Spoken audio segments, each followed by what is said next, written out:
ప్రతిరోజు యోగా సాధనతో శారీరక మానసిక ఆరోగ్యం పొందాలని రేణిగుంట మండలంలోని గురవరాజుపల్లి సచివాలయం ఏఎన్ఎం జ్యోతిరాణి తెలియజేశారు. తిరుపతి జిల్లా గురవరాజుపల్లి గ్రామం నందు గ్రామస్తులతో ర్యాలీ నిర్వహించి అనంతరం యోగా కార్యక్రమాన్ని ప్రాథమిక పాఠశాల నందు నిర్వహించారు.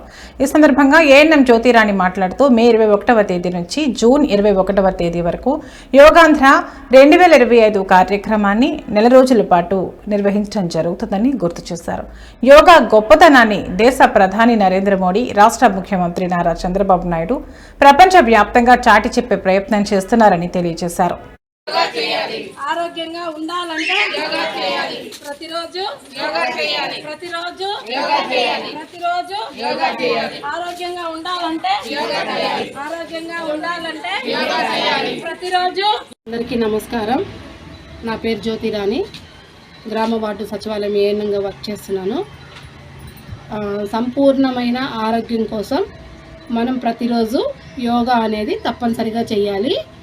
మన గౌరవనీయులైన ప్రధానమంత్రి మోడీ గారు, గౌరవనీయులైన నారా చంద్రబాబు నాయుడు గారు, మన సీఎం గారు ఈ యొక్క ప్రోగ్రాన్ని ఈ నెల జూన్ 21వ తారీఖున మన విశాఖపట్నంలో గ్రాండ్గా లాంచ్ చేస్తున్నారు. మనము ఆ యొక్క అవకాశాన్ని అందరం కూడా తప్పకుండా వినియోగించుకోవాలి. ఈ యొక్క మామూలుగా ఈ యొక్క ప్రక్రియ దాదాపు 15 రోజుల నుంచి కూడా వార్డు సెక్రటరీ సిబ్బంది అందరూ కలిసి వీధికి తిరిగి యోగాంధ్ర డే అనేది చేస్తున్నామన్నమాట. ఈరోజు కూడా ర్యాలీ నిర్వహించాము. కాబట్టి ప్రతి ఒక్కరూ కూడా సంపూర్ణమైన ఆరోగ్యం